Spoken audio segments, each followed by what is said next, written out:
কি হে সদানন্দ, কেমন আছো? আরে অতীন্দ্র, ভালো ভালো ভালোই আছি। তা তোমার কি খবর? এই চলে যাচ্ছে।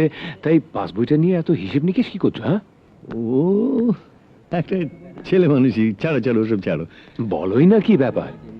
পুরো মানুষের ছেলে মানুষই মাঝে মাঝে খুব ইন্টারেস্টিং হয়। বলতে আমার কিরকম লজ্জা লাগছে বুঝলে। বাবা, বলোই না।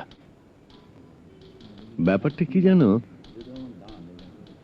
আমার স্ত্রী সুপ্রভা বেঁচে থাকতে আমার প্রত্যেক জন্মদিনে আমাকে একটা করে ধুতি কিনে দিতেন।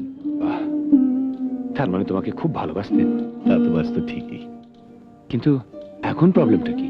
তুমি তো জানো আমার স্ত্রী মারা যাবার পরপরই আমি রিটায়ার করি। তখন আমি প্রভিডেন্ট ফান্ড গ্র্যাচুইটি যেসব টাকা পেয়েছিলাম সেগুলো সবই তো আমি আমার ছেলেকে বাড়ি মেরামত করার জন্য দিয়ে দিয়েছিলাম।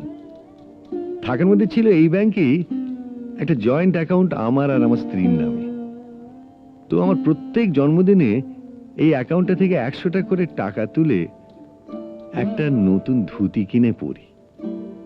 তাতে আমার কিরকম মনে হয় জানো, সুপ্রভাই আমাকে ধুতিটা দিচ্ছে। এইবারে টাকাটা তুলতে এসে একটা সমস্যায় পড়ে গেছি। কিসের সমস্যা?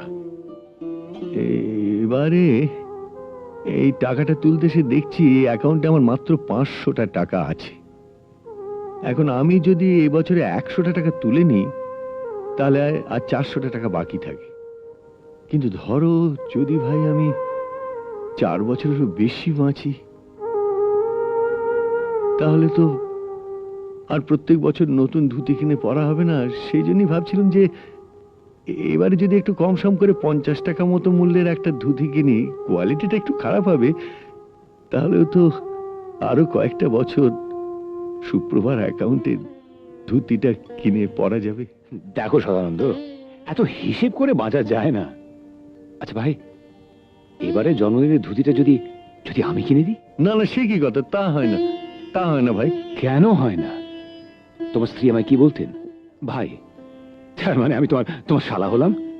এখন আমি যদি তোমাকে ধুতি কিনে দিতে চাই, তাহলে তো আমার বোনের আত্মা খুব খুশি হবে। অতএব সেই সৌভাগ্য থেকে তুমি আমায় বঞ্চিত করো না।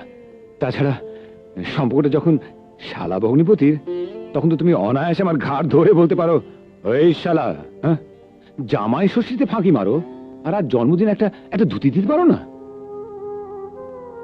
ভাই, এতদিন লোককে বলতে শুনেছি এমন বাবা মা পাওয়া ভাগ্যের কথা, এমন স্ত্রী পাওয়া ভাগ্যের কথা। আজ বলছি এমন শালা পাওয়া ভাগ্যের কথা। হ্যাঁ, তাহলে তাহলে চোখে জল নয়, মুখে হাসি নিয়ে বলো, ওই শালা, চলো ধুতি কিনে দেবে।